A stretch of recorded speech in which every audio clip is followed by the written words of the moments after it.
Tais, a galera vem aqui falando pra mim e tal que a tua dicção, ou seja, a sua maneira que você tá falando, tá muito estranha. Então vamos treinar Pterossauros? Vamos conseguir falar Pterossauros? Bora lá. Repete comigo, Pterossauros. Não, cara, ainda não tá legal. Vamos de novo? Pterossauros. Tá bom.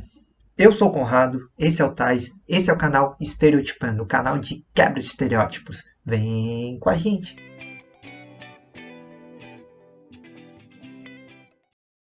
Pterossauros são dignos?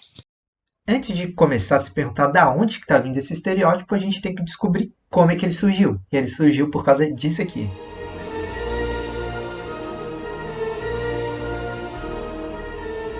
Novamente, a gente vai ter que comentar um pouco sobre o que? Os artefatos midiáticos. Lembra lá nos 2 últimos vídeos que a gente falou sobre as cobras e sobre os tubarões? Então, é da mesma forma, o cinema está aí, criando as nossas subjetividades e assim dando sentido às coisas do nosso mundo.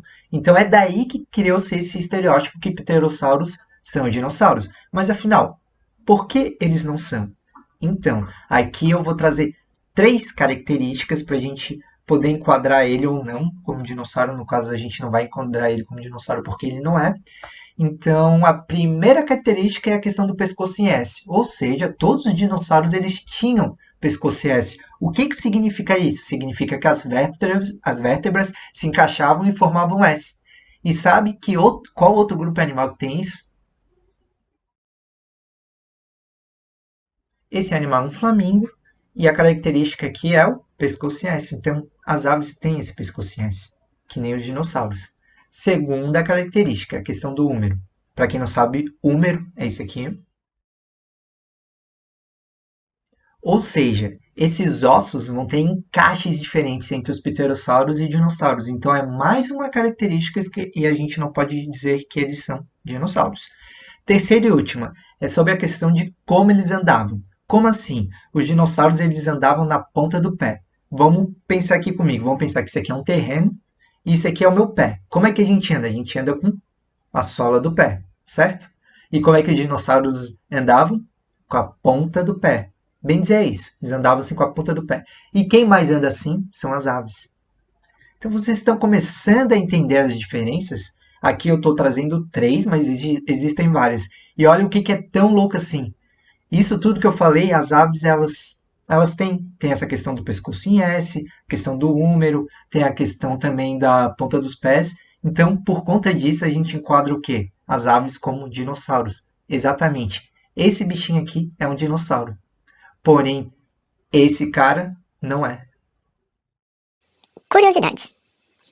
Aqui a gente vai elencar 4 curiosidades bem legais sobre o pterossauro.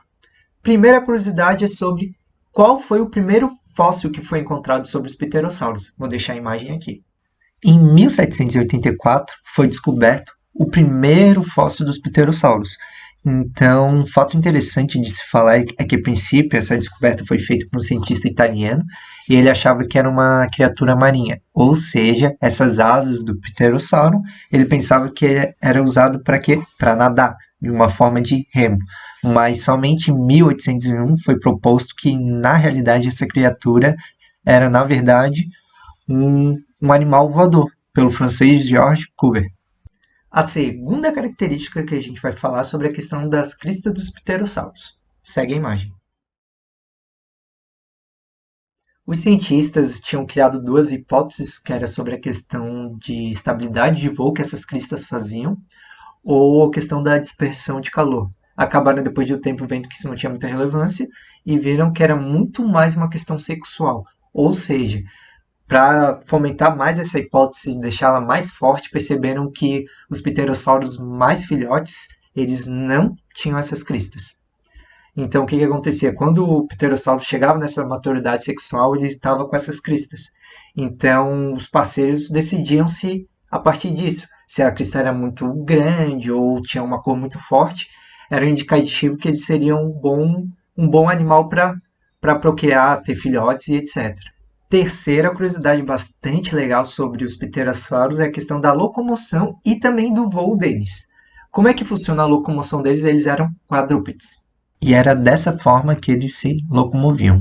E sobre a questão do voo deles, tem uma coisa que é muito massa quando eu estava pesquisando, eu achei muito legal saber que é a questão que eles vão em uma espécie, um mecanismo, uma forma de catapulta. Vamos entender mais como é que funciona essa catapulta aqui. O voo dos pterossauros é sua característica mais marcante, já que eles foram os primeiros vertebrados adaptados para o voo.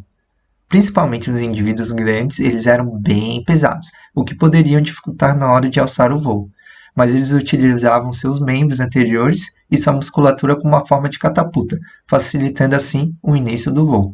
E tá aí a imagem para a gente entender mais ou menos como é que é esse esquema de catapulta dos pterossauros. Aqui eu trago a terceira e última curiosidade, que é a questão do tamanho, e também vou falar um pouco da dieta deles. Na questão do tamanho, a gente pode achar que eles eram gigantescos por causa do filme Jurassic Park, mas na realidade a maioria era pequeno. Pequeno porte, não eram grandes nem nada disso. Embora sim, existiam uns bem grandes. Na questão da dieta, eles eram carnívoros ou podiam se alimentar de fruta. Isso iria variar de lugar para lugar. Tinha pterossauros que eram mais marinhos, que aí se alimentavam de lula, de crustáceos, peixes e assim vai. Hipótese de David Rony. Muitos cientistas acabaram encontrando bastante fósseis de pterossauros em ambientes marinhos. E o que isso significa? Primeira coisa, eles perceberam o quê? Que eram fósseis de jovens. E por conta disso, David acabou criando uma hipótese sobre isso. Esse aqui é o David.